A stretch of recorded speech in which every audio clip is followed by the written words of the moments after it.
For those who remember, for those who will never forget, and for a whole new generation who will experience it for the very first time.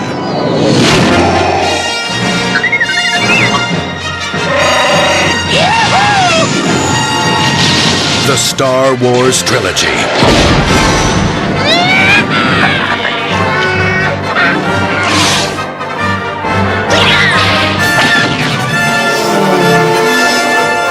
Three timeless adventures that changed movie making forever.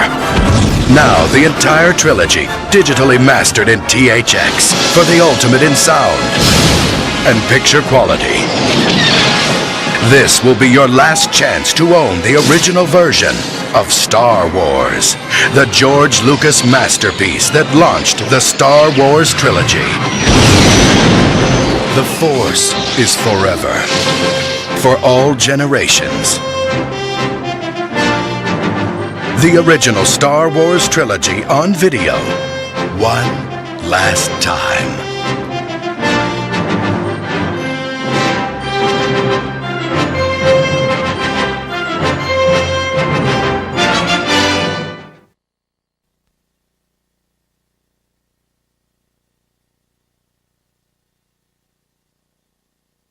Hello, I'm Leonard Maltin.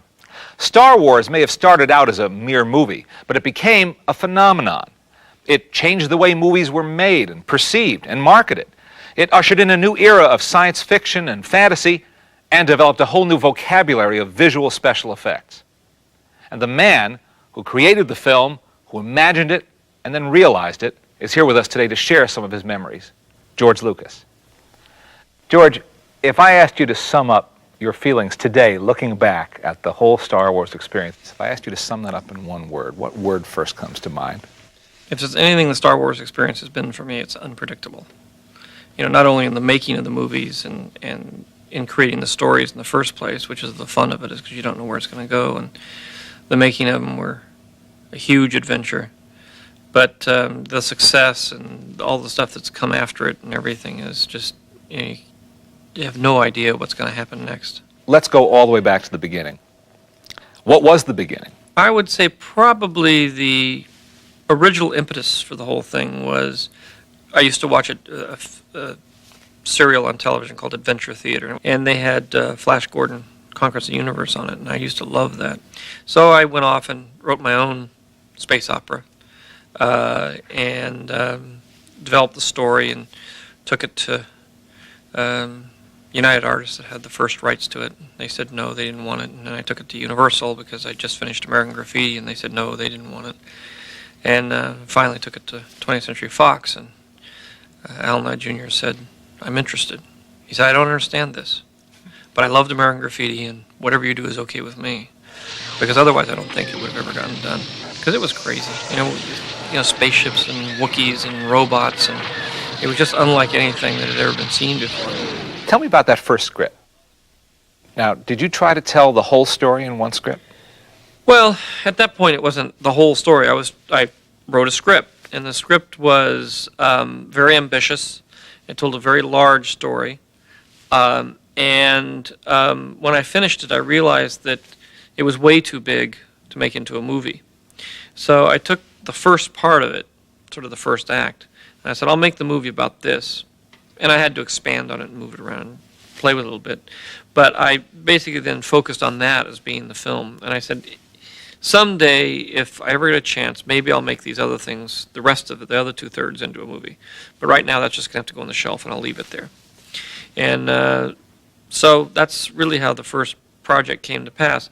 The other part of it is in order to write that first script, I had to write a backstory about where Darth Vader came from, how the kids evolved, his wife, how Ben related to all that, how the Emperor came to power. And that ended up being the basis for the projects that I'm working on now. You have a go-ahead on the script. You're revising it as you're preparing now to shoot the movie. How do you begin to prepare to shoot this movie? I went around and there were no departments at the studios, no one to do this.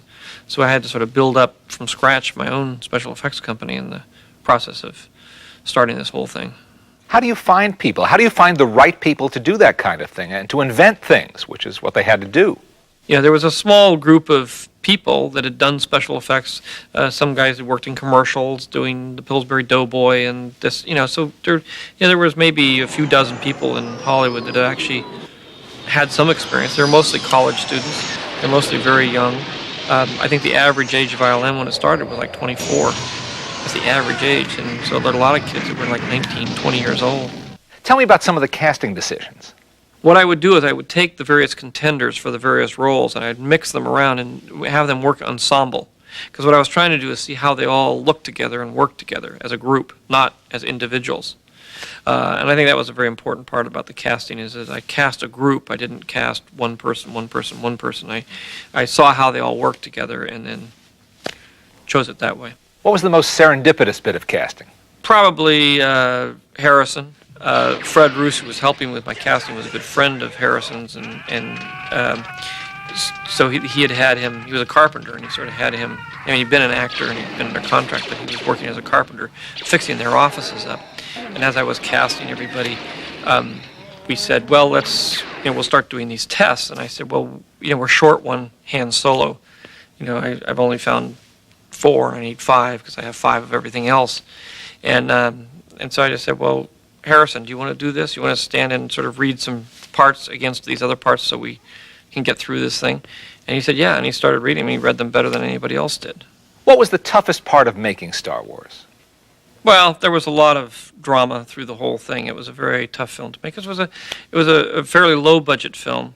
It was a $10 million movie at a time when most movies the big-time movies were $20, $30 million. How much of that went to effects? Well, $2 million went to effects. There weren't very many effects. And I think the toughest part was when I finished shooting, I came back to the United States, I had no editor, I had to reassemble the entire movie of what had been cut, start from scratch. I went down to ILM, and they'd spent $1 million out of the $2 million. We were about 5 months away from release of the movie, and they didn't have any shots done. And I was panicked because I had nothing. I had no movie, I had no effects. I had a big mess on my hands. When did you know it was working, that it was turning into a phenomenon with the public? It was, it wasn't really until it came out and it was in the theaters. I was still, even the day it came out, and Laddie called me and said, it's a hit, the first 3 performances sold out, it's going to be giant. I said, look, all science fiction films do well in the first week. Wait until the 3rd week, and then let's see what happens. So I was always the pessimist. I'm sure you know how much Star Wars means to so many, many people around the world. We all appreciate you sharing your memories with us today, George.